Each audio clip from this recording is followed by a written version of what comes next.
Hey guys, welcome to another episode of Vinyl Den, your channel for record collecting by record collectors. I'm Nick. Today I'm talking about a recent article that just came out over the last week or so, claiming that record sales are down 33% this year compared to last year, and why it might not be as bad as it looks.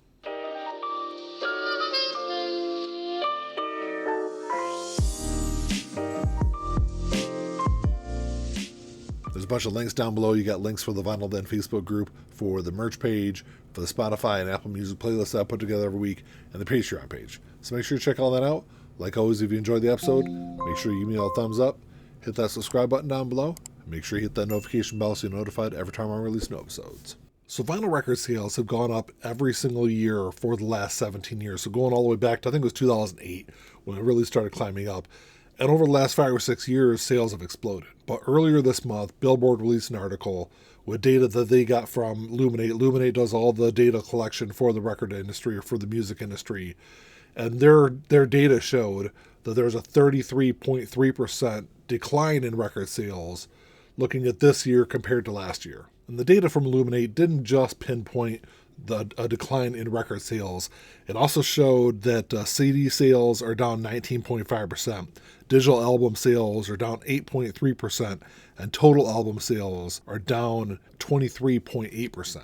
Illuminate's data also showed that after almost 2 decades worth of vinyl record sales cutting into the market share of streaming actually increased 7.2% this year. So what Illuminate's data appeared to show was that people were turning away from physical media and moving back to strictly streaming music.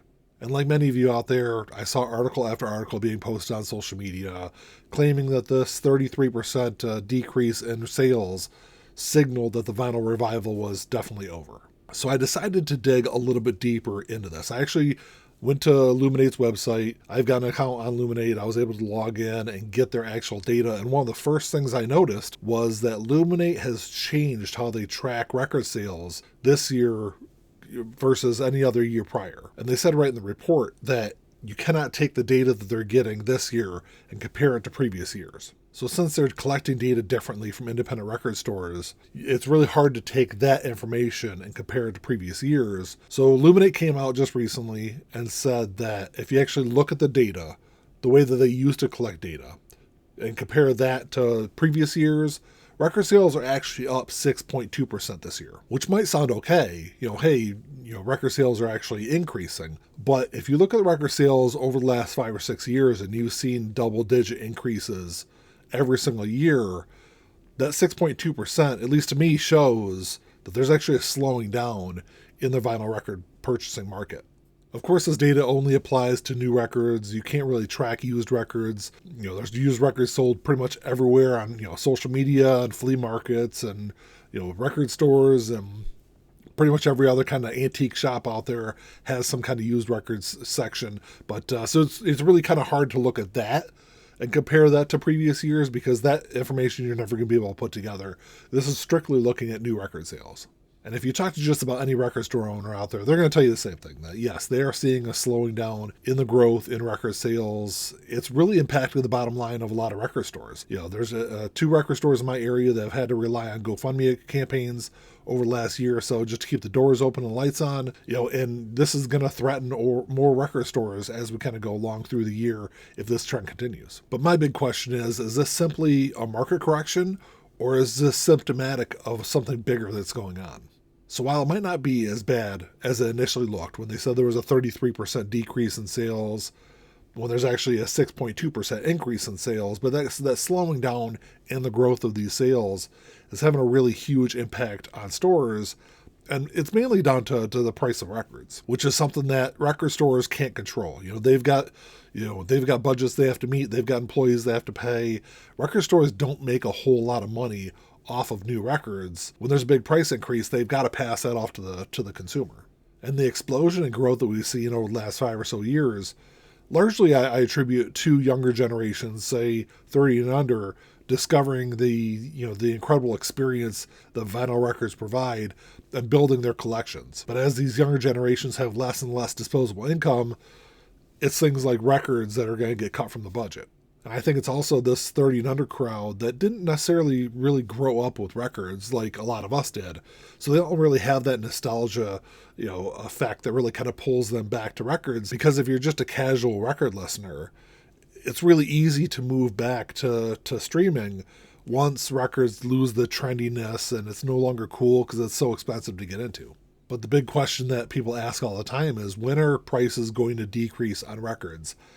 And unfortunately, it's not something that's going to happen anytime soon. I think we're really going to have to see this trend of diminishing increases in sales over, a several year period, or actually a decrease in sales over a several year period before we start seeing that affect prices. And my big fear is, as this trend continues and this impacts brick and mortar stores, and we're seeing more and more of them, closing its doors or moving to strictly online sales, it's going to really impact music listeners and record fans that are going to have to turn to online sites or like big box stores if they want to buy records. But even with all this doom and gloom, records are still very popular. Are they as popular as streaming? No, and that's never going to return to what it used to be, in the 70s and 80s. But, records still make about a decent market share. They, even according to Luminate's more limited data that they have for 2024, records have sold, 25 million copies, which might not seem, a lot compared to the 35 that they had sold last year over that same time period. But like I said, Luminate is tracking those records differently. So, even though it might look like there's a 10 million unit decrease, they're still making and selling a lot of records. It's still, a very important part of the music industry. Something I did find kind of interesting in Luminate's data is that it shows that rock music now makes up almost 40% of all physical music sales, which is something I wasn't expecting because, it seems like so many other genres out there have exploded onto the record scene, especially with rap and hip hop, and pop music is huge. I'm surprised to see rock music take up such a big percentage of sales. So I think it's really important that the market finds some kind of balance between pricing and demand, or we're going to see a complete collapse of the vinyl record market, and we're going to go back to the pre-2008 days when there was maybe 1 to 2 million records sold every year. The thing I always find funny is whenever rising costs are brought up or the price of records, people love to point at all these different variants that come out of an album every year. You've got the Rolling Stones releasing 35 different copies of Hackney Diamonds, or you've got Ghost releasing 30 plus different variants of Impera. You've got, or people love to bring up Taylor Swift, every time she releases a new album, there's, 6 or 8 different variants of that. And people like to point at that and say, well, this is why the cost is going up, or this is why there's a bottleneck in pressing plants. And I don't really think that's the case. I actually look at that and see all these different variants as partly why we've seen this big increase over the last several years in record sales. And actually, I think if there weren't all these variants that people were buying up, you wouldn't see the growth, you wouldn't see, the sales numbers you see, and has pushed record labels to reissue albums that are long out of print because how strong the market has been over the last several years. Well, that's all I got for you today, guys. Thanks for checking the show out. This is a big topic, and there's a lot of information in here. I'll put links down below to both the Billboard article and for Luminate's website. Luminate has a lot of really cool information on there. It's not just about physical music sales. It's also about streaming, and they've got information on there about movies also. They do a lot of data collection. It's a lot of information to kind of dig through. But, the sky is not falling. The vinyl record bubble has not burst yet. But, like I said earlier, unless we do something with pricing, it's going to eventually. I think it's going to hurt a lot of record stores before we get to that point, though. But let me know what you guys think. Like always, if you enjoyed the episode, make sure you give me a thumbs up. Hit that subscribe button down below. That's all I got. Until next time, keep on spinning. Peace.